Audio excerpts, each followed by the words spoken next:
Yesterday, I found out that my friend Allie, who I grew up with, is dead. She was found naked in the Hollywood Hills. Her mother said that the police think she was strangled, but they couldn't be sure because her body hadn't been discovered for about 8 days. Where are you, Allie? What happened to you, girl?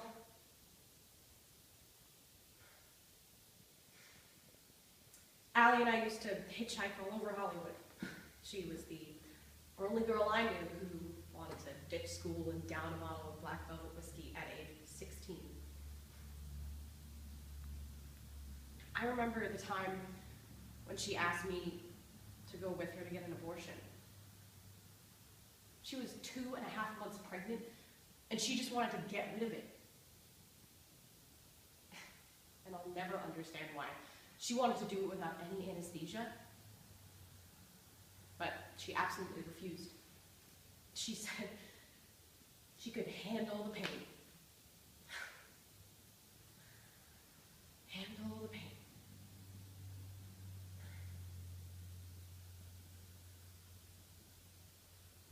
I wonder what would have happened to her if she'd kept that baby in her body. Would she still be alive today?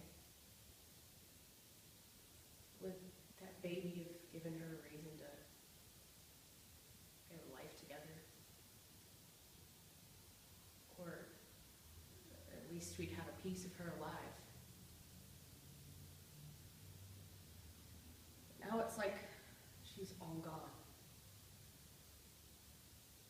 Like she's vanished. I feel certain that if I drove right now down the Hollywood Hills where we used to party every weekend, that I could still hear her laughing.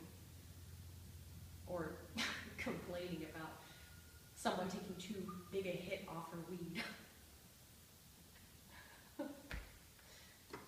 Well, after I got an apartment with 2 other girls, Allie moved into the living room for a month.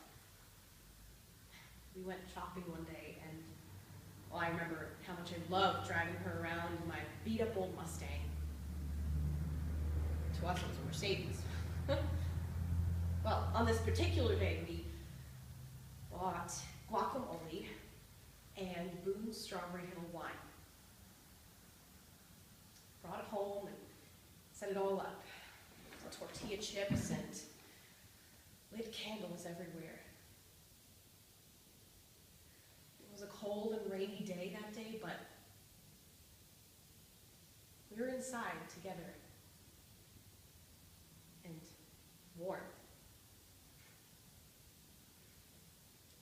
And just then, when Allie was about to light up one of her famous blunts, we hear the door start to open, which meant that we would have to share our feasts with my 2 roommates. So, we look at each other with our eyes open wide, and instantly start grabbing everything, trying to move it all into my room within 10 seconds of hearing the key at the door. And the thought of getting caught in this silly, selfish act had us in fits of laughter.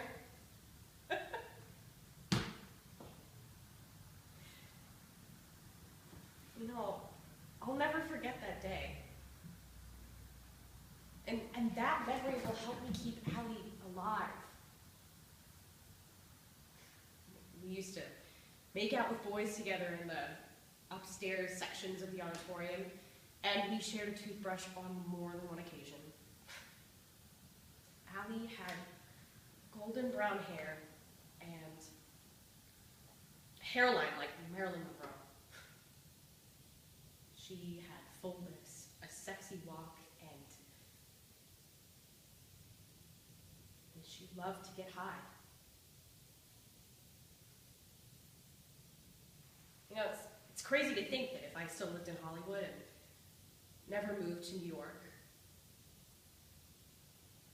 and just, kept an eye out on her, that maybe she'd still be here. right now. But then again, it's also possible that I could be with her.